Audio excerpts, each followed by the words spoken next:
Hello everyone and welcome back to our channel. Today, we are going on a journey through time. We will explore the long and exciting history of England. This story is full of kings and queens, battles, new ideas, and big changes that shape the world we live in today. England may look like a small country on the map, but its history is very powerful. From ancient people who built stone circles to great leaders who changed the world, every period has something interesting to tell. Have you ever wondered how England became what it is today? Or why English is spoken in so many countries around the world? By the end of this video, you will understand how everything connects, from the past to the present. As we go through the story, I will share fun facts, surprising moments, and simple explanations so it is easy to follow. And I want this to be interactive too. So here is a quick question for you. What do you already know about England? Maybe you think about castles, tea, football, or the royal family. Write your answer in the comments. I will read as many as I can.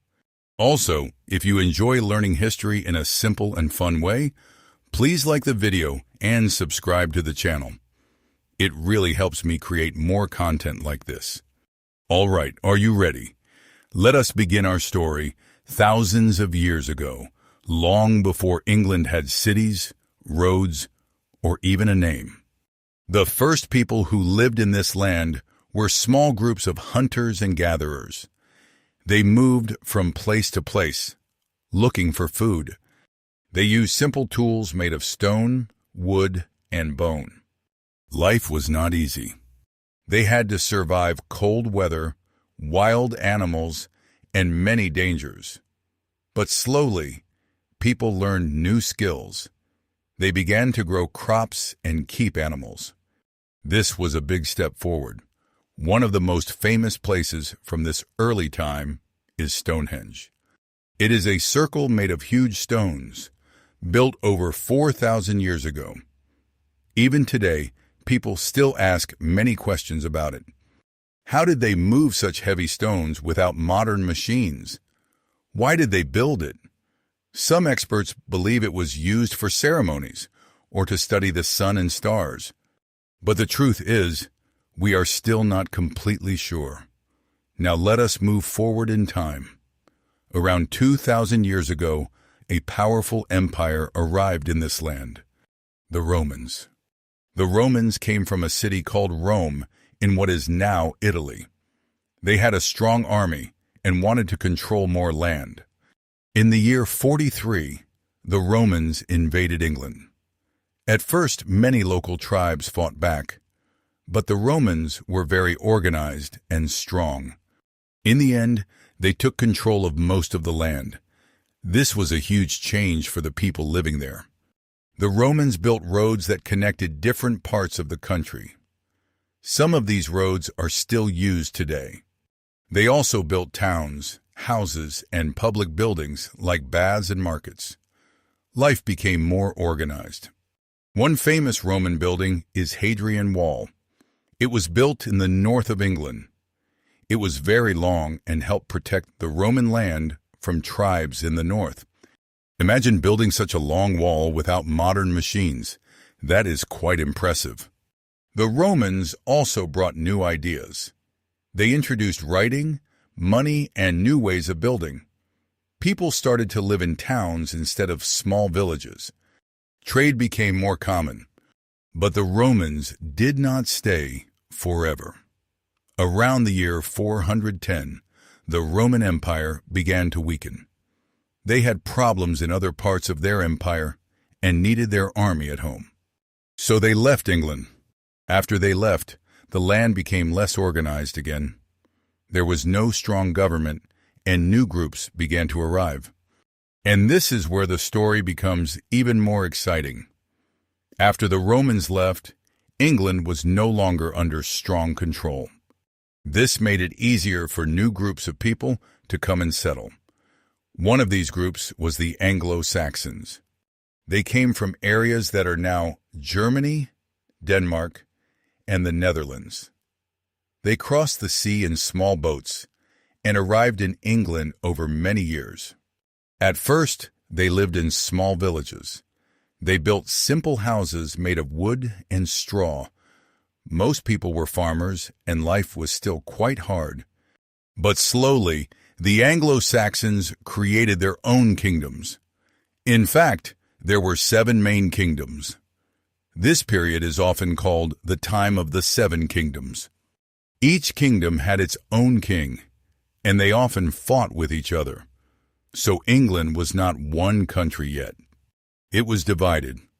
The Anglo-Saxons also brought something very important: their language. Old English, the early form of the English language, started during this time. Many simple words we use today come from them, like house, food, and water. That means when you speak English today, you are using words that are more than 1,000 years old. That is pretty amazing. Religion also changed during this time.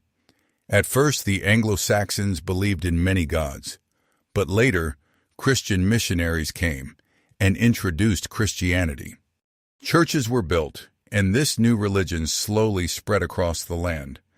But just when things started to become more stable, a new danger appeared: the Vikings. The Vikings came from Scandinavia, which includes modern Norway, Sweden, and Denmark. They were known as strong warriors and excellent sailors. They traveled in long ships across the sea. At first, they came to attack and take valuable things like gold and food. Imagine living in a quiet village and suddenly seeing Viking ships arrive. It must have been very frightening. Later, the Vikings did not just attack. Many of them stayed and settled in England. They took control of large areas, especially in the north and east. This area became known as the Danelaw. There were many battles between the Anglo-Saxons and the Vikings. One of the most famous kings from this time was Alfred the Great. He was the King of Wessex, one of the Anglo-Saxon kingdoms. He fought against the Vikings and defended his land. But he was not only a warrior, he also cared about education and learning. He helped translate books into English so more people could read them. In the end, Alfred made peace with the Vikings and created a balance between the two groups. Over time, the Anglo-Saxons and Vikings began to mix. Their cultures and languages influenced each other. By the end of this period, England was starting to become more united.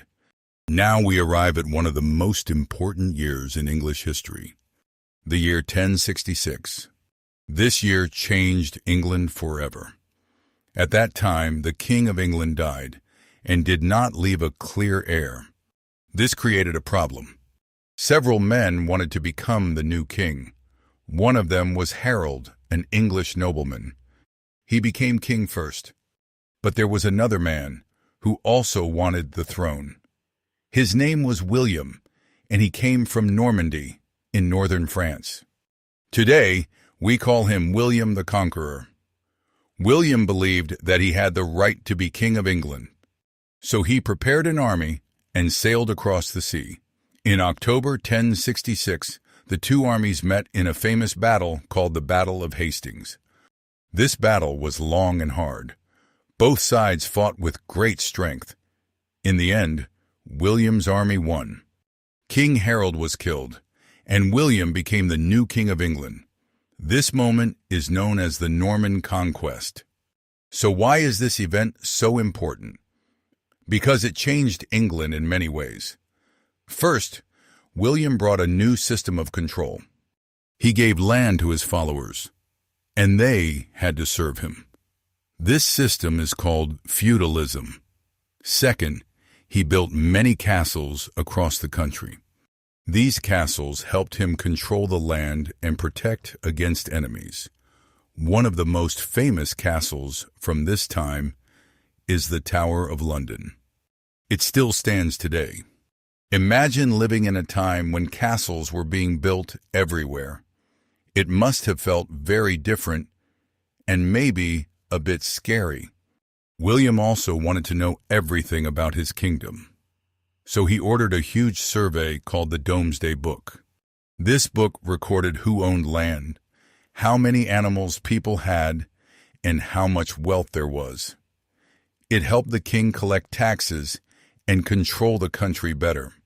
Another big change was the language. The Normans spoke a form of French. After the conquest, French became the language of the ruling class, while common people still spoke English. Over time, here is a fun example. The animal is called cow, which comes from Old English, but the meat is called beef, which comes from French. Is that surprising? The Norman Conquest shaped England's culture, language, and government for many years. After William became king, England entered a period we call the Middle Ages, or medieval times. Life during this time was very different from today. Most people were peasants. They worked on farms and lived in small villages. Their lives were hard. They had to grow food, pay taxes, and follow the rules of their local lord. Above them were the nobles, and at the top was the king. The king had a lot of power. He made laws, controlled land, and led armies. But not everyone was happy with this. Over time, some powerful nobles wanted more rights. They did not want the king to have total control. This led to an important moment in the year 1215. King John was forced to agree to a document called the Magna Carta. This document said that the king must follow the law. It also gave some rights to nobles and limited the king's power. It was not perfect, and it did not help everyone at that time. But it was a big step toward the idea that no one is above the law. Today, many people see the Magna Carta as an early step toward modern democracy. Now let us talk about another major event in medieval England, the Black Death. In the 1300s, a deadly disease spread across Europe, including England. It killed millions of people. In some places, half of the population died. Can you imagine how scary that must have been? People did not understand the disease. They did not know how it spread or how to stop it. Villages became empty. Farms were left without workers. But something unexpected happened. Because so many people died, there were fewer workers. This meant workers became more valuable. They could ask for better pay and conditions. Slowly, this helped change society. Life began to shift away from the old system where peasants had very little power. So even in a very dark time, there were changes that shaped the future. Medieval England was also a time of castles, knights, and stories. Knights were trained soldiers who followed a code of honor. They fought in battles and served their lords. Castles were built not just for living, but also for protection. They had thick walls, towers, and gates. If you have ever visited a castle, you may have noticed how strong and solid they look. Now we move to a very famous period in English history, the time of the Tudors. This period began in 1485, after a long and difficult series of wars called the Wars of the Roses. These wars were between two powerful families who both wanted the throne. In the end, a man named Henry Tudor became king. He is known as Henry VII. He brought peace and started a new royal family, the Tudor dynasty. But the most famous Tudor ruler was his son, Henry VIII. You may already know him. He is one of the most talked about kings in history. Henry VIII is famous for having 6 wives. But his story is not just about marriage. He made a huge change in England's religion. At that time, England followed the Roman Catholic Church, and the Pope in Rome had great power. But Henry wanted more control, and he also wanted to end his first marriage. When the Pope did not agree, Henry made a bold decision. He broke away from the Roman Catholic Church and created a new church called the Church of England. This meant that the king, not the Pope, was the head of the church in England. This change affected the whole country. It caused conflict, fear, and big changes in how people lived and believed. After Henry, there were a few more rulers, but one stands out above the rest. Queen Elizabeth I. She became queen in 1558 and ruled for many years. Her time is often called a golden age in England. Why? Because England became stronger, richer, and more confident. One of the most famous events during her rule happened in 1588, the Spanish Armada. Spain was one of the most powerful countries in the world at that time. They sent a large fleet of ships to attack England. But England fought back and won. This victory made England feel proud and strong. Elizabeth was also a smart and careful leader. She avoided many wars and helped keep the country stable. This period was also full of culture and creativity. It was the time of William Shakespeare, one of the greatest writers in history.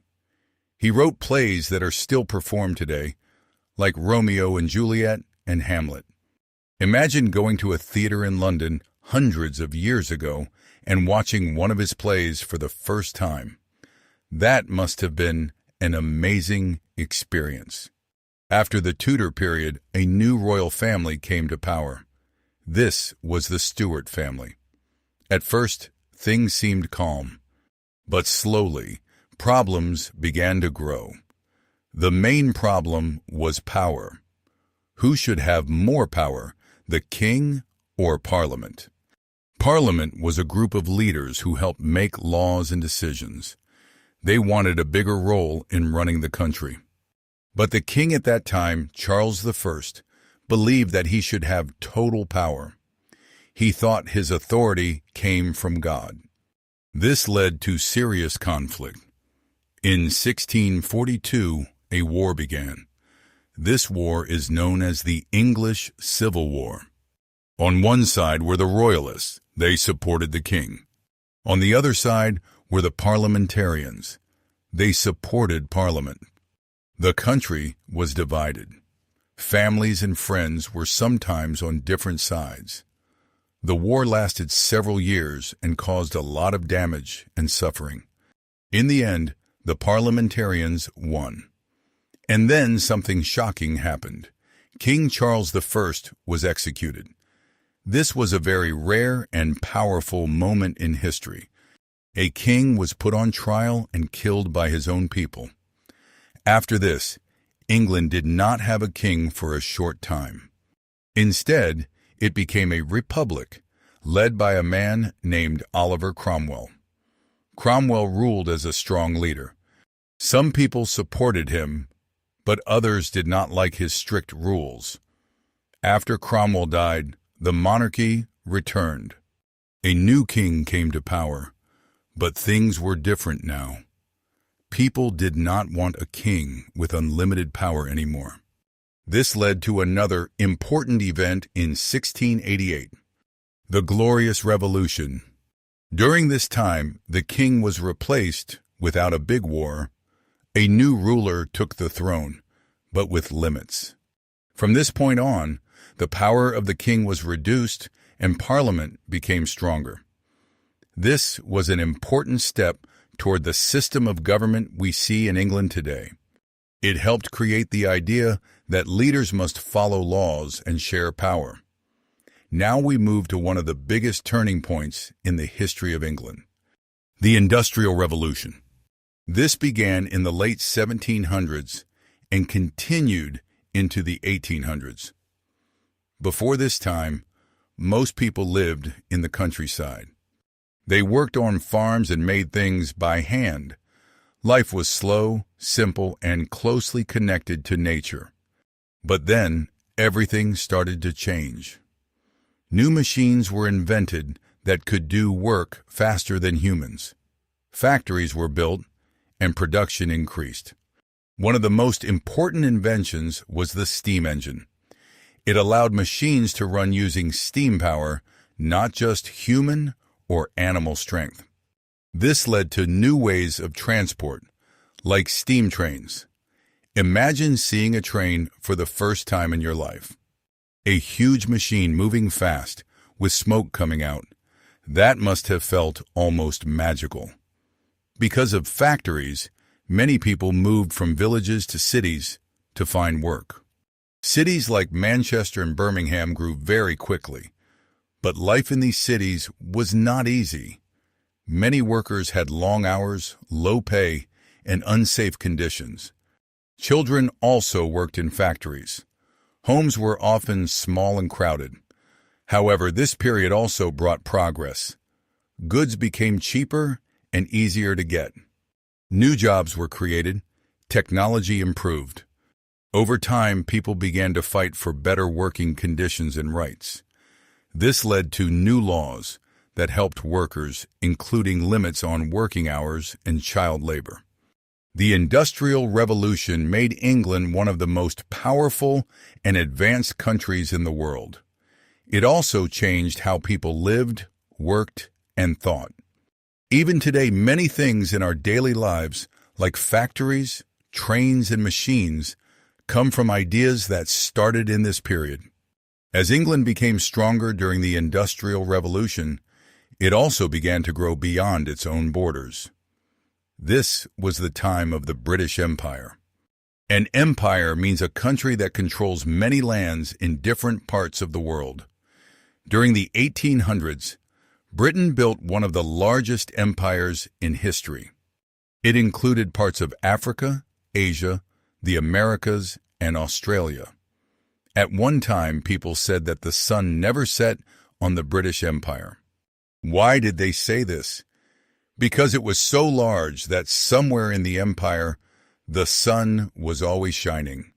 This empire brought great wealth and power to Britain. Goods, resources, and ideas moved between countries. For example, tea from India became very popular in England.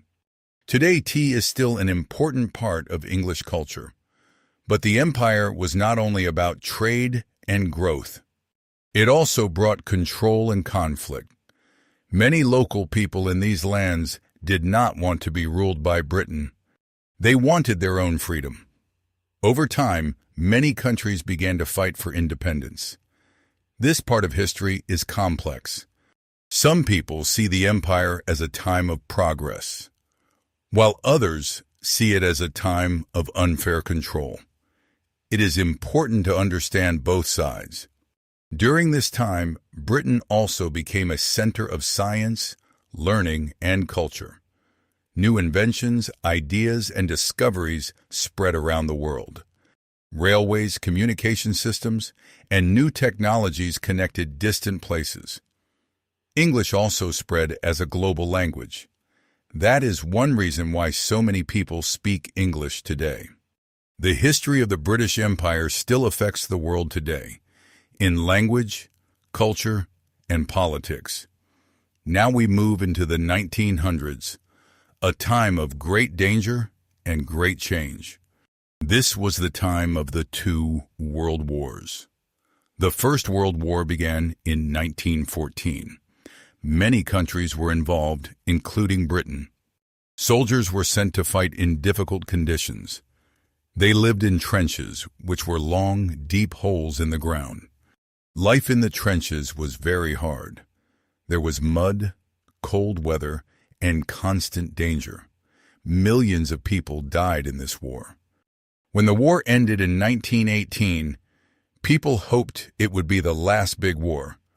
But sadly, that was not true. In 1939, the Second World War began. This war was even larger and more destructive. Britain played an important role again. One of the most difficult times during this war was called the Blitz. German planes attacked British cities, especially London, with bombs. Buildings were destroyed, and many people lost their homes. Families had to hide in underground shelters to stay safe. Can you imagine living through that? Hearing sirens at night and running to find safety? But even in this difficult time, people stayed strong. They helped each other and tried to keep hope alive. A famous leader during this time was Winston Churchill. He gave powerful speeches that encouraged people not to give up. After many years of fighting, the war ended in 1945. Britain and its allies won, but the country was very tired and damaged. After the war, Britain began to rebuild. There were also big social changes. The government created new systems to help people, like free health care through the National Health Service. Life slowly improved. At the same time, the British Empire began to change. Many countries gained independence and became their own nations. This was the end of the empire as it once was. So the 1900s were a time of both struggle and progress. Now we come to the present. Modern England is very different from the England of the past, but its history is still everywhere. England is part of the United Kingdom, together with Scotland, Wales, and Northern Ireland. Today, it is a modern country with advanced technology, strong education, and a rich culture. London, the capital city, is one of the most famous cities in the world. It is a place where old and new exist side by side. You can see ancient buildings like the Tower of London and modern structures like tall glass towers in the same city. England is also known for its culture. Music, for example, has had a big global influence. Bands like the Beatles changed modern music. Football is another important part of life. The English Premier League is watched by millions of people around the world. And of course, there is the royal family, which still plays an important role in tradition and national identity. In recent years, England has gone through more changes. One major event was leaving the European Union. This decision created many discussions about the future of the country. England today is a mix of many cultures, ideas, and histories. People from different backgrounds live and work together, making the country diverse and dynamic. But even with all these modern changes, the past is still very important. Every castle, road, and tradition tells part of a long story. From the first people who built Stonehenge, to the Romans, the Vikings, the kings and queens, the workers in factories, and the people who lived through wars, all of them helped shape England. History is not just about the past. It helps us understand who we are today and where we are going. Now let me ask you one final question. Which part of England's history did you find the most interesting? Was it the Vikings, the Tudors, the Industrial Revolution, or something else? Write your answer in the comments. I would really like to know what you think. If you enjoy this journey through history, please like the video and subscribe to the channel. And if you want to explore more countries and stories like this, tell me what you would like to see next. Thank you so much for watching. See you in the next video.